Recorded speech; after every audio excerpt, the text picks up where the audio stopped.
खबर दिल्ली के रोहिणी इलाके से है, जहां रोहिणी सेक्टर 12 से एक प्रेरणादायक और भावुक कर देने वाली खबर सामने आई है। जहां बताया जा रहा है नारायण सेवा संस्थान द्वारा आयोजित 26वें दिव्यांग सामूहिक विवाह समारोह में 21 दिव्यांग जोड़ों ने एक दूसरे का हाथ थामकर अपने नए जीवन की शुरुआत की है। बताया जा रहा है इस आयोजन में कई जोड़ों ने अपनी पसंद के जीवन साथी के साथ साथ फेरे लिए, और जबकि कुछ जोड़ों ने एक साथी दिव्यांग और दूसरे पूर्ण स्वास्थ्य था। बताया जा रहा है कि स्वास्थ्य में एक समारोह में खुशियों का माहौल देखने को मिल रहा है। और आइए देखते हैं हमारी संवाददाता की खास रिपोर्ट।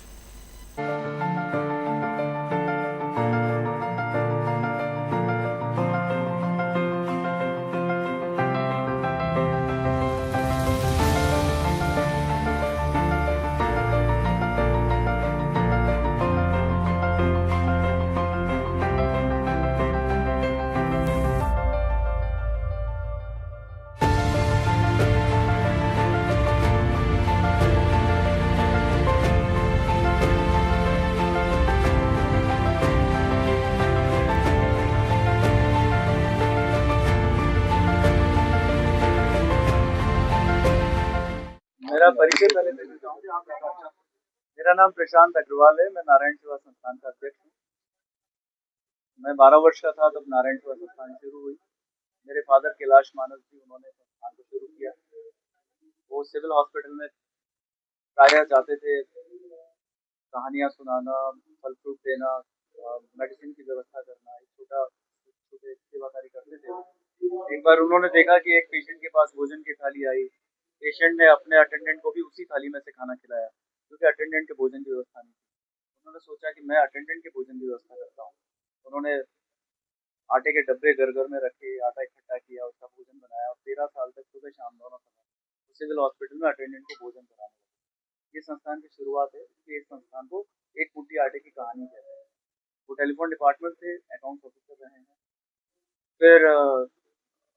फिर हमने देखा कि वहाँ बहुत बड़ा अकाल पड़ गया राजस्थान में, लोग जानवरों को मार कर खा रहे हैं, पानी पीने को नहीं है। तो हमने वहाँ निःशुल्क शिक्षा, चिकित्सा व असहाय सहायता शिविर लगाना शुरू किया, जिसमें सत्तू बनाकर ले जाते 5-5 किलो के, जिसमें प्रोटीन बहुत होता है। बहुत ज़्यादा महामारी फैल रही थी, जो कुपोषण का शिकार हो रहे थे बच्चे, तो उनको ये देना, घर घर से कपड़े इकट्ठे करते थे वो देना, नाखून काटना, मंजन कराना, उनको नहलाना, बच्चों को उनकी नई ड्रेस पहनाना, उनको वहाँ का लोकल खाद्य पदार्थ मक्की देना। इस तरह के शिविर लगाने लगे हैं गाँवों में, दूर दराज 50-100 किलोमीटर के दायरे में। तो देखा कि 20 बच्चे चारों हाथ पैर से चल रहे हैं एक शिविर में।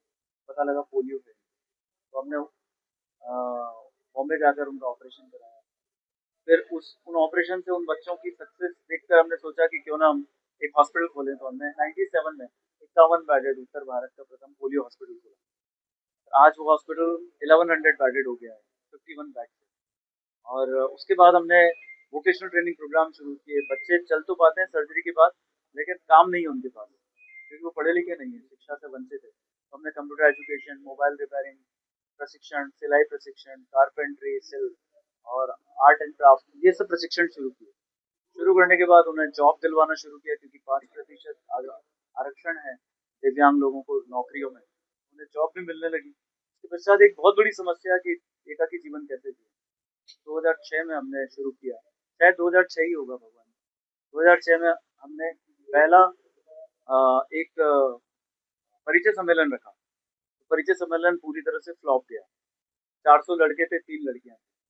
हमने सोचा अब हम इस तरह के विवाह नहीं करा पाएंगे। तो हमने, क्योंकि दृढ़ इच्छा शक्ति कुछ भी करा देती है, तो हमने 10 लोगों की एक टीम बनाई और अपने संस्थान के हॉस्पिटल में ही जो लड़का विवाह के योग्य उनके पिता से बात की, जो लड़की विवाह के योग्य उनके माता पिता से बात की। और वो दोनों के बीच में जो बात नहीं कर रहे हैं, चाहते हैं कि मेरी लड़की का विवाह हो, लेकिन चर्चा नहीं कर रहे हैं, तो हम माध्यम बन गए, ब्रिज बनकर उनको मिलाया। तो सबसे पहले जो जोड़े थे शुरुआत के, वो नारायण सेवा के हॉस्पिटल में बनना शुरू हुए, बहुत आसानी से। जो हमें बहुत मुश्किल लग रही थी, वो काम आसान हो गया। कहते हैं ना, हाथ में छोरा और गाँव में ढिंडोरा। तो वो सब शुरू हुआ। फिर हमने गाँव गाँव में दिव्यांगजनों के घर जाकर कोशिश की कि वो टीम मंत्रणा करके उनके जोड़े बना पाए, क्योंकि ये दंश बहुत बड़ा दंश है। विवाह नहीं होता तो व्यक्ति का अकेलापन उसे खा जाता है, वो टूट जाता है अंदर से। दिखता तो शरीर मानव का है, लेकिन अंदर से खोखला होता है। ये बहुत बार अनुभव हमें दिव्यांगजनों ने शेयर किए। उसके बाद हमने सोचा कि क्यों ना हम लोग एक, जब आपने देखा होगा ओलंपिक में डिसेबल कैटेगरी में है, पैरा ओलंपिक में 29 मेडल जीते हमें हमारे भारतीयों ने, और एबल्ड कैटेगरी में ओलंपिक में 6 मेडल जीते। तो हमने एक बड़ी सी स्पोर्ट्स एकेडमी बनाई, वहाँ भी बच्चे खेलते हैं, उस एकेडमी में प्रशिक्षण प्राप्त करते हैं, और आने वाले समय में आप देखेंगे कि भारत के और ज़्यादा मेडल आए। ये सब हम सोचते हैं कि हम दिव्यांगजनों का सर्वांगीण पुनर्वास करें, केवल सर्जरी न करें, केवल काम न सिखाएं, केवल विवाह न कराएं, उनका सर्वांगीण विकास, क्योंकि उनके पास ताकत तो बहुत है, लेकिन कोई साथ दे दे तो वो ताकत बाहर आ जाती है।